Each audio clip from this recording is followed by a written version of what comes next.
सभी का simplified physics channel में स्वागत है। अगर आपने अभी तक इस चैनल को सब्सक्राइब नहीं किया है तो कर लीजिए। आगे आपके कोर्स से रिलेटेड जो भी वीडियो अपलोड करेंगे तो उसकी जानकारी आपको तुरंत मिल जाएगी।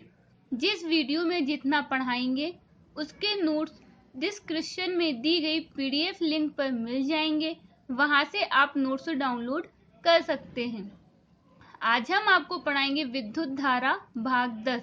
इसके पहले वाले भाग हम आपको पिछली वीडियो में पढ़ा चुके हैं। भाग 10 में हम आपको पढ़ाएंगे मीटर सेतु। आइए देखते हैं कि इस टॉपिक पर एग्जाम में किस प्रकार से क्वेश्चन पूछे जा सकते हैं। तो मीटर सेतु की सहायता से अज्ञात तार का प्रतिरोध ज्ञात करने में व्हीट स्टोन सेतु का सिद्धांत का कैसे उपयोग किया जाता है, अथवा मीटर सेतु की सहायता से अज्ञात प्रतिरोध ज्ञात करने की विधि का वर्णन निम्नलिखित शीर्षकों के आधार पर कीजिए। ये आपको पूरा क्वेश्चन एक साथ पूछ लिया, इस क्वेश्चन में पार्ट में पूछ लिया। ठीक है, कौन कौन से? फर्स्ट पार्ट क्या? उपकरण का नामांकन रेखाचित्र। सेकेंड पार्ट में सूत्र की स्थापना। थर्ड पार्ट में दो प्रमुख सावधानियां। ठीक है, अथवा में फिर कौन से 3 पार्ट? दूसरे नामांकित चित्र, प्रेक्षण सारणी, दो प्रमुख सावधानियां, फिर विद्युत परिपथ का चित्र, सूत्र की स्थापना और 3 सावधानियां। मतलब इसके 4 प्रकार से क्वेश्चन बना दिए। पहला क्वेश्चन एक तो पूरा पूछ लिया, दूसरे क्वेश्चन में फर्स्ट क्वेश्चन ये बन गया, सेकंड क्वेश्चन ये बन गया, थर्ड क्वेश्चन ये बन गया। ठीक है, पार्ट में भी आपको क्वेश्चन ये पूछ सकते हैं। टॉपिक है मीटर सेतु। मीटर सेतु व्हीट स्टोन सेतु के सिद्धांत पर आधारित एक उपकरण है जिसकी सहायता से किसी चालक का प्रतिरोध अथवा उसके विशिष्ट पदार्थ का प्रतिरोध ज्ञात किया जा सकता है। क्या है? मीटर सेतु व्हीट स्टोन सेतु के सिद्धांत पर एक आधारित उपकरण है जिसकी सहायता से किसी चालक का प्रतिरोध अथवा उसके विशिष्ट पदार्थ का प्रतिरोध ज्ञात किया जा सकता है। इसमें 1 मीटर लंबा तार प्रयुक्त किया जाता है, अतः इसे मीटर सेतु कहते हैं। क्यों कहते हैं इसे मीटर सेतु? इसमें 1 मीटर लंबा तार प्रयुक्त किया जाता है, अतः इसे मीटर सेतु कहते हैं। अब देखते हैं इसकी संरचना। इसकी संरचना हम आपको इस डायग्राम पर समझाएंगे। ठीक है, और आपको डायग्राम से ही समझना है, याद नहीं करना है। इसमें मैग्नीन का 1 मीटर लंबा तथा समान अनुप्रस्थ परिच्छेद वाला तार AC होता है। ठीक है, ये 1 मीटर का लंबा तार है, समान अनुप्रस्थ परिच्छेद वाला है और मैग्नीन का बना होता है। और ये तार कौन सा होता है? AC होता है, जो लकड़ी के तख्ते के समांतर लगा होता है। लकड़ी का तख्ता लगा हुआ है, इसके समांतर ये तार लगा होता है। इस तार के दोनों सिरों पर, यहाँ पर और यहाँ पर, L आकार की तांबे की 2 मोटी पट्टियां ये दिख रही हैं आपको। इस सिरे पर L आकार की तांबे की 2 मोटी पट्टियां कैपिटल A, स्मॉल a और C और D जुड़ी होती हैं, जिनका प्रतिरोध क्या होता है? नगण्य होता है। तार के समांतर तख्ते पर 1 मीटर का लंबा पैमाना भी लगा होता है। ये तार है, इसके समांतर ये तख्ते पर क्या? 1 मीटर लंबा पैमाना M लगा होता है। तांबे की दोनों पट्टियों के बीच, ये तांबे की दोनों पट्टियां हैं, तांबे की दोनों पट्टियों के बीच एक तीसरी पट्टी होती है, ये BC। वो इस प्रकार लगी होती है कि AB और CD के बीच का जो गैप है वो बराबर रहे। ठीक है, नियत गैप रहे। ये AB और CD के बीच बराबर गैप रहे, इसको इस प्रकार व्यवस्थित करते हैं। ठीक है, उपकरण में बिंदु A, small a, B, C, D और C पर संयोजक पैच लगे होते हैं। ठीक है, ये अपनी संरचना है। एक बार फिर से देखते हैं। इसमें मैग्नीन का बना 1 मीटर लंबा तथा समान अनुप्रस्थ परिच्छेद वाला तार AC होता है, जो लकड़ी में एक तख्ते में लंबाई के समांतर लगा होता है। इस तार के दोनों सिरों पर एल आकार की तांबे की दो मोटी पट्टियां capital A small A, capital C small C लगी होती हैं, जिनका जो प्रतिरोध नगण्य होता है। तार के समांतर तख्ते पर 1 मीटर का लंबा पैमाना भी लगा होता है। ये क्या 1 मीटर का पैमाना है, ये तार के समांतर तख्ते पर लगा होता है। तांबे की दोनों पट्टियों के बीच एक तीसरी पट्टी BC इस प्रकार व्यवस्थित की जाती है कि AB और CD के बीच में बराबर गैप रहे। ठीक है, नियत गैप रहे। उपकरण में बिंदु capital A, small B, small C, D तथा कैपिटल सी पर संयोजक पैच लगे होते हैं। अब है विद्युत परिपथ। मीटर सेतु की सहायता से किसी चालक तार का प्रतिरोध अथवा विशिष्ट प्रतिरोध ज्ञात करने के लिए विद्युत परिपथ तैयार करते हैं। क्या बोल रहे हैं? मीटर सेतु की सहायता से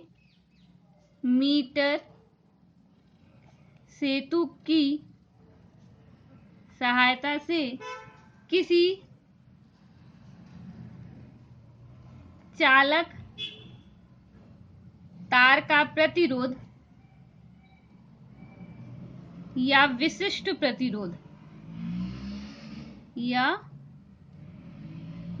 प्रतिरोध ज्ञात करने के लिए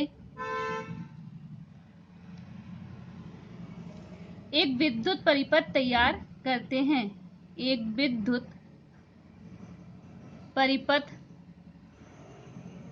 तैयार करते हैं।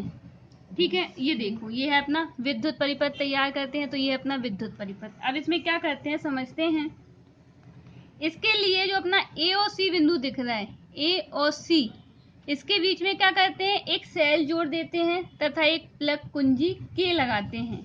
ठीक है, और बिंदु डी, ये अपना बिंदु डी।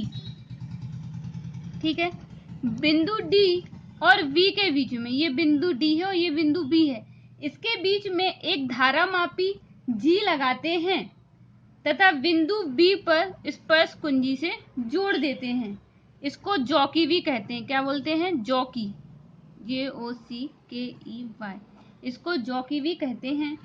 इस जॉकी को तार AC पर दाईं ओर या बाईं ओर चलाकर संतुलन की स्थिति ज्ञात की जाती है।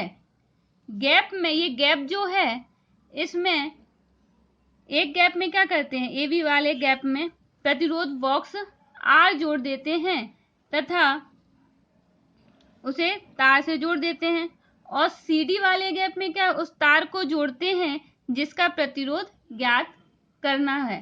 ठीक है, एक बार फिर से देख लेते हैं क्या है विद्युत परिपथ। मीटर सेतु की सहायता से किसी चालक तार का प्रतिरोध या विशिष्ट प्रतिरोध ज्ञात करने के लिए एक विद्युत परिपथ तैयार करते हैं। तो सबसे पहले क्या करते हैं, जो AC है, इस AC के बीच में एक सेल तथा प्लग कुंजी के लगाते हैं। बिंदु D और B के बीच में एक धारा मापी G लगाते हैं तथा बिंदु B पर स्पर्श कुंजी से जोड़ देते हैं, जिसे जॉकी कहते हैं। इस जॉकी की सहायता से तार AC में बाईं ओर तथा दाईं ओर चलाकर, जॉकी को तार AC में बाईं ओर तथा दाईं ओर चलाकर संतुलन बिंदु की स्थिति ज्ञात करते हैं। गैप AB में प्रतिरोध बॉक्स RV तथा CD में उस तार को जोड़ते हैं जिसका प्रतिरोध S ज्ञात करना होता है। सूत्र की स्थापना। मीटर सेतु व्हीटस्टोन सेतु का सरलतम रूप है। क्या बोल रहे हैं? मीटर सेतु व्हीटस्टोन सेतु का सरलतम रूप है। व्हीटस्टोन सेतु के समान इसमें भी 4 प्रतिरोध PQRS होते हैं। क्या बोल रहे हैं? व्हीट स्टोन सेतु के समान व्हीट स्टोन सेतु के समान इसमें भी 4 प्रतिरोध PQR और S होते हैं। अब देखते हैं इसमें कैसे प्रतिरोध होते हैं। देखो, यदि मीटर सेतु के तार AC में, ये है मीटर सेतु, ये है तार AC में संतुलन बिंदु B पर प्राप्त होता है। मीटर सेतु के तार AC में संतुलन बिंदु V पर प्राप्त हो तो तार AC का जो AB वाला भाग का प्रतिरोध P के बराबर होता है। AB वाले भाग का प्रतिरोध काय के बराबर हो गया? ये P के बराबर हो गया। तथा BC वाला भाग Q के बराबर हो गया। खाली स्थान AB वाले भाग में जो प्रतिरोध बॉक्स R जोड़ते हैं तो उस काय के बराबर हो जाता है? ये R के बराबर हो जाता है। प्रतिरोध R के बराबर हो गया। और CD वाला भाग काय के बराबर हो गया? ये प्रतिरोध S के बराबर हो गया। और A और C के बीच क्या जोड़ देते हैं? एक सेल E तथा कुंजी K जोड़ देते हैं। और BD वाले भाग में ये V और D वाला भाग है तो इसमें क्या जोड़ देते हैं? एक धारा मापी G जोड़ा हुआ होता है। इस प्रकार मीटर सेतु में चारों प्रतिरोध व्हीट स्टोन सेतु परिपथ के अनुसार संयोजित हैं। अब इससे कंपेयर कर लेते हैं।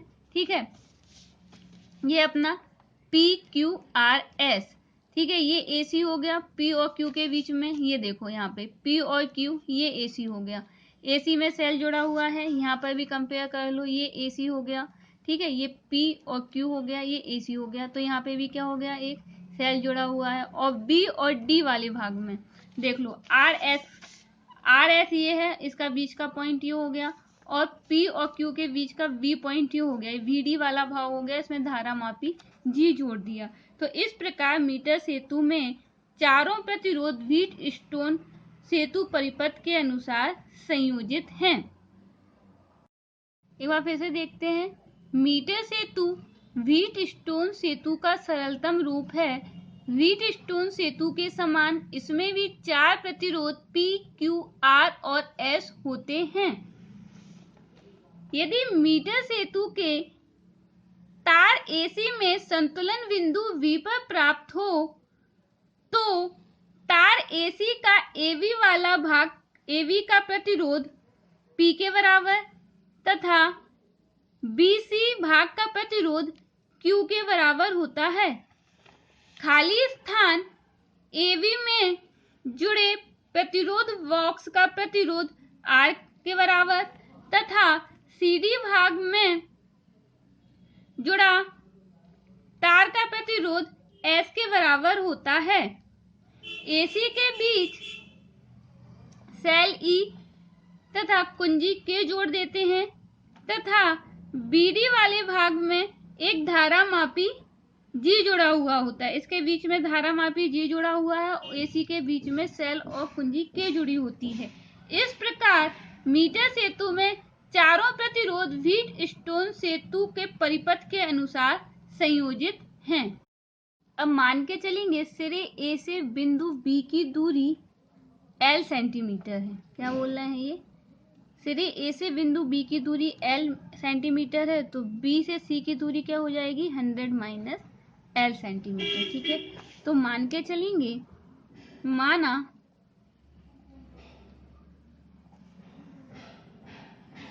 सिरे A से बिंदु B की दूरी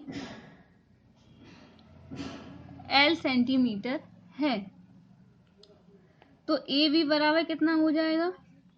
L सेंटीमीटर तथा BC बराबर 100 माइनस L सेंटीमीटर।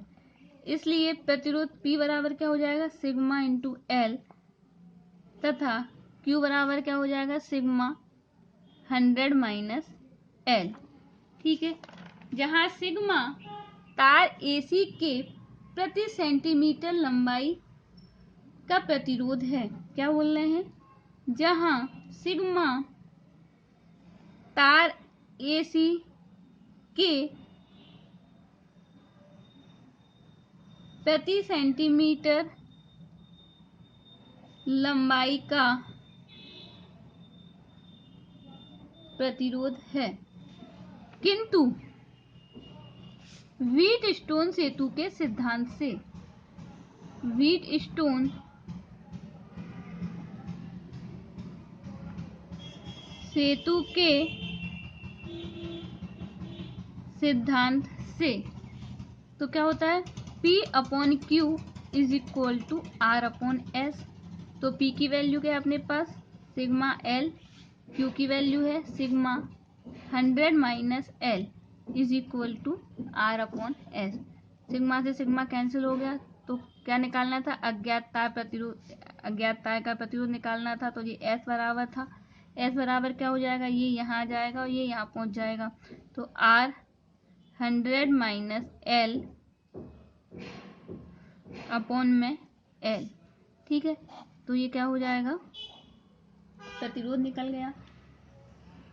यदि R और L के मान ज्ञात हों तो इस सूत्र की सहायता से अज्ञात प्रतिरोध S का मान ज्ञात किया जा सकता है। क्या बोल रहे हैं? यदि R और L के मान ज्ञात हों तो इस सूत्र की सहायता से अज्ञात प्रतिरोध S का मान ज्ञात कर सकते हैं। ठीक है, क्या बोलेगा? फिर से देख लेते हैं। ये अगर अपने पास L सेंटीमीटर है, L सेंटीमीटर, तो BC कितना हो जाएगा? 100 माइनस L सेंटीमीटर। तो यहाँ से ये P के बराबर है, तो P बराबर क्या लिख देंगे? सिग्मा इंटू L है, और Q बराबर क्या लिख देंगे? Sigma 100 minus L। तो जहाँ सिग्मा तार AC के प्रति एक लंबाई का प्रतिरोध है, ठीक है, तार AC की प्रति सेंटीमीटर लंबाई का प्रतिरोध है, तो व्हीटस्टोन सेतु के सिद्धांत से क्या हो जाएगा? P/Q is equal to R/S। तो यहाँ वैल्यूज रख दी, sigma L upon sigma 100 minus L is equal to R/S। तो S बराबर R 100 minus L upon L। यदि R और L के मान ज्ञात हों तो अज्ञात प्रतिरोध S का मान ज्ञात कर सकते। अब प्रेक्षक सारणी कैसे तैयार करेंगे? सबसे पहले क्रमांक ज्ञात प्रतिरोध R ओम में लिखेंगे ये। ठीक है, यहाँ पे डायग्राम में देखते हैं। ज्ञात प्रतिरोध क्या? ये प्रतिरोध बॉक्स है। सबसे पहले इसमें क्या? प्रतिरोध बॉक्स में 0, 1 ओम, 2 ओम, 1 ओम, 2 ओम, 4 ओम, इस तरह के प्रतिरोध की कुंजियां लगी होती हैं, तो उनको निकालते जाते हैं। तो इस तरह से ज्ञात प्रतिरोध ज्ञात हो जाता है। प्रतिरोध निकालने के बाद संतुलन बिंदु ज्ञात करते हैं। जो जॉकी को इस साइड चलाते हैं, इस साइड चलाते हैं, तो संतुलन बिंदु ज्ञात हो जाता है। संतुलन बिंदु ज्ञात हो जाएगा तो आपको ये L की वैल्यू आ जाएगी। L की वैल्यू आ गई तो 100 माइनस L की वैल्यू भी आ जाएगी। तो ये लिख रहे हैं ज्ञात प्रतिरोध R ओम में, सिरे A से संतुलन बिंदु की दूरी L सेंटीमीटर तथा 100 माइनस L सेंटीमीटर। अपने पास क्या? R और L के मान ज्ञात हो गए, तो S बराबर क्या होता है? R 100 minus L centimetre, 100 minus L upon में L। ये आपका ओम में हो जाएगा। ठीक है, प्रतिरोध ओम में निकालते हैं। अब क्रमांक 1, 2, 3, 4 इस तरह से 4 रीडिंग लेते हैं। जैसे मान लो सबसे पहले अपन ने कितने ओम का प्रतिरोध निकाला? 1 ओम का, तो यहाँ 1 ओम लिख दोगे। फिर संतुलन बिंदु निकालोगे, इसकी वैल्यू आएगी, फिर L माइनस L, फिर ये दूसरा प्रतिरोध मान लो 3 का निकाला, तो 3 के बाद ये वैल्यू, ये वैल्यू, ये वैल्यू, फिर 3 के बाद 5 ओम निकाला, फिर 5 के बाद 7 ओम निकाला, फिर ये वैल्यू, और फिर S का क्या निकाल देंगे? मीन निकाल देंगे। तो अपने पास अज्ञात प्रतिरोध S की वैल्यू आ जाएगी। अपनी प्रेक्षण सारणी होती है। अब है मीटर सेतु की सहायता से तार के पदार्थ का प्रतिरोध ज्ञात करना। ठीक है, अब मान के चलेंगे, माना दिए गए तार की लंबाई, माना दिए गए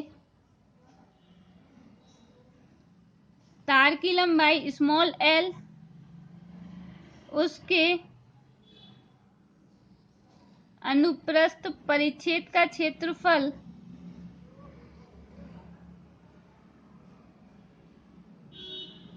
A तथा प्रतिरोध S है, तब तार के पदार्थ की प्रतिरोधकता, तार के पदार्थ की प्रतिरोधकता रो बराबर क्या हो जाएगा, SA/L। ठीक है, यहाँ प्रतिरोध क्या ले रहे हैं, S ले रहे हैं, तो S/A। जब फॉर्मूला निकाला तो वहां R ली थी, तो RA/L था, यहाँ SA/L। यदि तार की त्रिज्या R हो, यदि तार की त्रिज्या स्मॉल r हो, तो A बराबर क्या हो जाएगा, यहाँ से A बराबर पाई R स्क्वायर। ठीक है, क्षेत्रफल योग, तो रो बराबर क्या हो जाएगा, S पाई R स्क्वायर अपॉन में L। तो रो बराबर लिख देंगे पाई R square S upon L। यदि R, S और L के मान ज्ञात हों तो इस सूत्र की सहायता से तार के पदार्थ की प्रतिरोधकता ज्ञात की जा सकती है। क्या बोल रहे हैं, यदि R, S और L के मान ज्ञात हों तो इस सूत्र की सहायता से तार के पदार्थ की प्रतिरोधकता ज्ञात की जा सकती है। ठीक है, फिर से देखते हैं। मान के चलेंगे कि तार की लंबाई L, उसके अनुप्रस्थ परिच्छेद का क्षेत्रफल A तथा प्रतिरोध S है, तब तार के पदार्थ की प्रतिरोधकता का फॉर्मूला होता है ρ=SA/L। यदि तार की त्रिज्या R है तो क्षेत्रफल क्या हो जाएगा, पाई R स्क्वायर। तो रो बराबर S पाई R स्क्वायर अपॉन L। तो रो बराबर क्या लिख देंगे, पाई R square S upon L। यदि R, S और L के मान ज्ञात हों तो इस सूत्र की सहायता से क्या कर सकते हैं, तार के पदार्थ की प्रतिरोधकता ज्ञात कर सकते हैं। अब है सावधानियां।